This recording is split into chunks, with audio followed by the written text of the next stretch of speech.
अनो पैसा, धन दौलत, सोनं नाणं ह्यापेक्षा प्रामाणिकपणा ही खरी संपत्ती असते तुमची. हा प्रामाणिकपणा शिकायचा असेल ना तर यांना हिरोजी इंदलकरांचा इतिहास सांगा. कर्मण्ये वाधिकार असते मा फलेषु कदाचन. म्हणजे आपण कर्म करत राहायचं, फळाची अपेक्षा नाही करायची.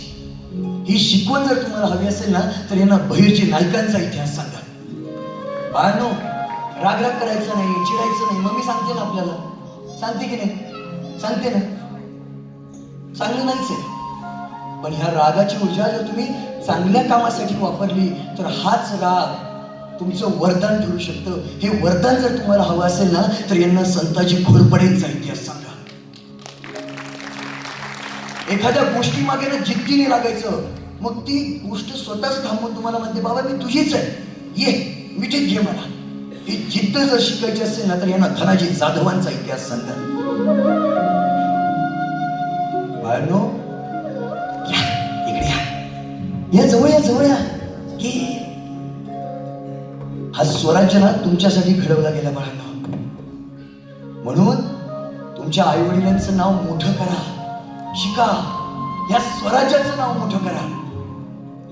कसं यांना किल्ले फिरवा, यांना इतिहास सांगा. कारण ती जबाबदारी आपली आहे. कारण खंत अशी की SSC बोर्ड मध्ये स्वराज्याचा इतिहास, छत्रपतींचा इतिहास हा फक्त 70-80 पानांचा आहे. त्याहून मोठी खंत अशी की CBSE बोर्ड मध्ये फक्त 68 शब्दांचा. बाळांनो, या जवळ या. एक माहिती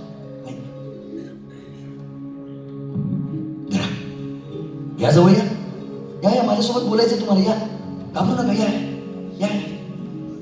हा, आता माझ्या मागे म्हणायचा, आई, बाबा,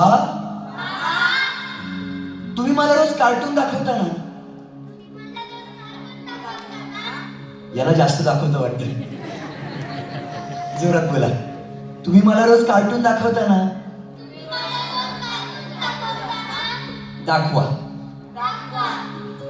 पण झोपण्यापूर्वी 5 मिनिटं का होईना स्वराज्याचा इतिहास सांगा.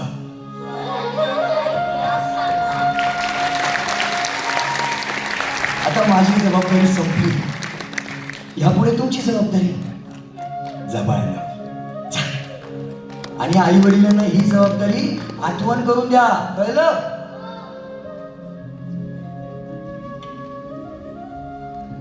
तुम्हाला दाढी वाढवायची ना राजांसारखी, वाढवा ना, काही हरकत नाहीये.